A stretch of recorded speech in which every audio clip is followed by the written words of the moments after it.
Hey guys, and welcome back to the Space Trilogy. Okay, so if you haven't seen my chapter 2, then you don't know what days I'm doing it on, because I changed doing it every day because I don't want to upload every day. So I decided for chapters to be coming out on Mondays, Wednesdays, and Saturdays. So today's Monday. Today is chapter 3. On my last chapter, if you did watch it and you're watching this, I did upload an ostrich episode, but I was so tired that night because it was late whenever I made the ostrich episode, and I was still uploading it because it was like 17 minutes long. That's the longest ostrich episode I've ever done. So today I'm gonna try to edit and upload the Fun and Frolic episode and do an ostrich episode, since Mondays are usually those days for that. So let's get into Out of the Silent Planet. Chapter 3. When Ransom came to his senses, he seemed to be in bed in a dark room. He had a pretty severe headache, and this, combined with a general lassitude, discouraged him at first from attempting to rise or take shock of his surroundings. He noticed, drawing his hand across his forehead, that he was sweating freely, and this directed his attention to the fact that the room, if it was a room, was remarkably warm. Moving his arms to fling off the bedclothes, he touched a wall at the right side of the bed. It was not only warm, but hot. He moved his left hand to and fro in the emptiness on the other side, and noticed that the air was cooler. Apparently, the heat was coming from the wall. He felt his face and found a bruise over the left eye. This recalled to his mind the struggle with Weston and Devine. Or Devine, I don't know. I'm just going to call him Devine from now on, because I know in the last chapter I said Devine, but now I'm just going to say Devine. And he instantly concluded that they had put him in an outhouse behind their furnace. At the same time, he looked up and recognized the source of the dim light, in which, without noticing it, he had all along been able to see the movements of his own hands. There was some kind of skylight immediately over his head, a square of night sky filled with stars. It seemed to Ransom that he had never looked out on such a frosty night, pulsing with brightness as with some unbearable pain or pleasure. Clustered in pathless and countless multitudes, dreamlike in clarity, blazing in perfect blackness, the stars seized all his attention, troubled him, excited him, and drew him up to a sitting position. At the same time, they quickened the throb of his headache, and this reminded him that he had been drugged. He was just formulating to himself the theory that the stuff they had given him might have some effect on the people, and that this would explain the unnatural splendor and the fullness of the sky, when a disturbance of silver light, almost a pale and miniature sunrise at one corner of the skylight, drew his eyes upward again. Some minutes later, the orb of the full moon was pushing its way into the field of vision. Ransom sat still and watched. He had never seen such a moon, so white, so blinding, and so large, like a great football just outside the glass. He had thought, and then, a moment later, no, it's bigger than that. By this time, he was quite certain that something was seriously wrong with his eyes. No moon could possibly be the size of the thing he was seeing. The light of the huge moon, if it was a moon, had by now illuminated his surroundings, almost as clearly as if it were day. It was a very strange room. The floor was so small that the bed and a table beside it occupied the whole width of it. The ceiling seemed to be nearly twice as wide, and the walls sloped outwards as they rose, so that Ransom had the impression of lying at the bottom of the deep and narrow wheelbarrow. This confirmed his belief that his sight was either temporarily or permanently injured. In other respects, however, he was recovering rapidly, and even beginning to feel an unnatural lightness of heart and a not disagreeable excitement. The heat was still oppressive, and he stripped off everything but his shirts and trousers before rising to explore. His rising was disastrous, and raised graver apprehensions in his mind about the effects of being drugged. Although he had been conscious of no unusual muscular effort, he found himself leaping from the bed with an energy which brought his head into sharp contact with the skylight and flung him down again in a heap on the floor.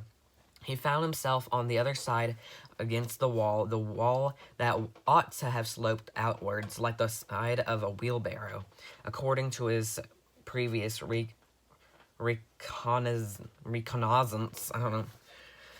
Reconnaissance, I don't know. But it didn't. He felt it and looked at it. It was unmistakably at right angles to the floor. More cautiously this time, he rose again to his feet. He felt an extraordinary lightness of body. It was with difficulty that he kept his feet on the floor. For the first time, a suspicion that he might be dead and already in a ghost life crossed his mind.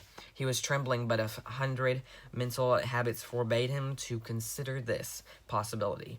Instead, he explored his prison. The result was beyond doubt.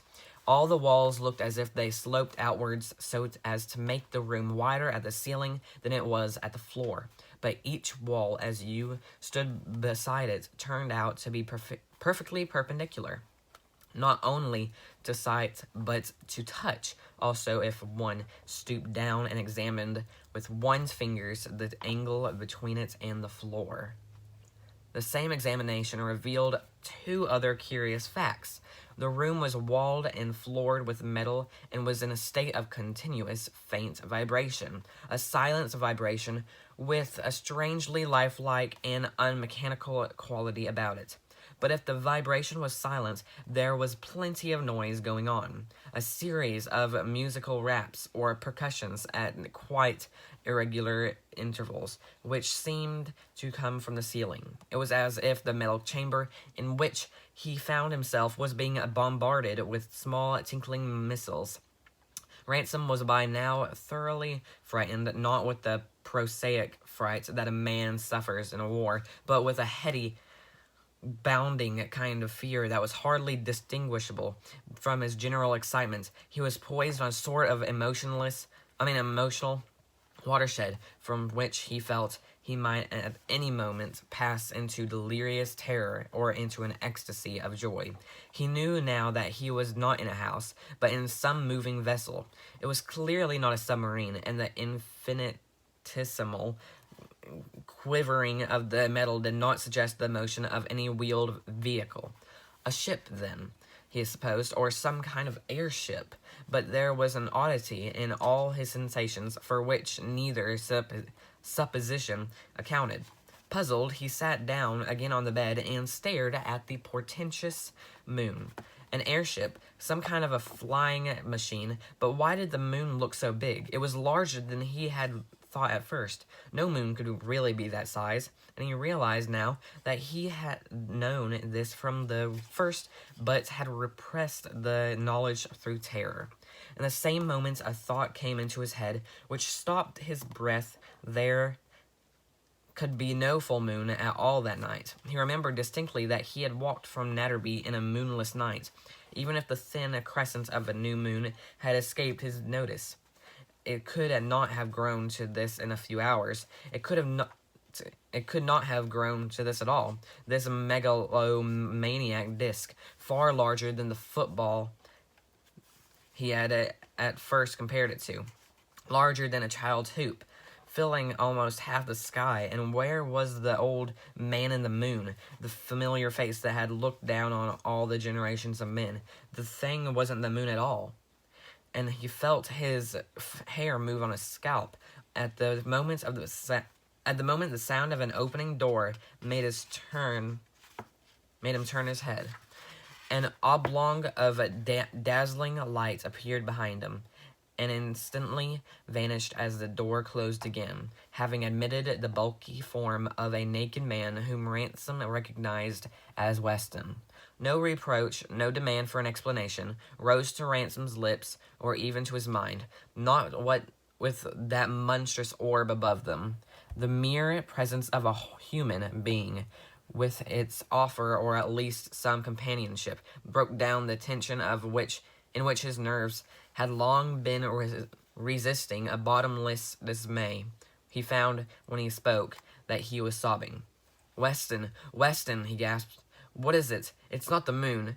Not that size. It can't be. Can it? No, replied Weston.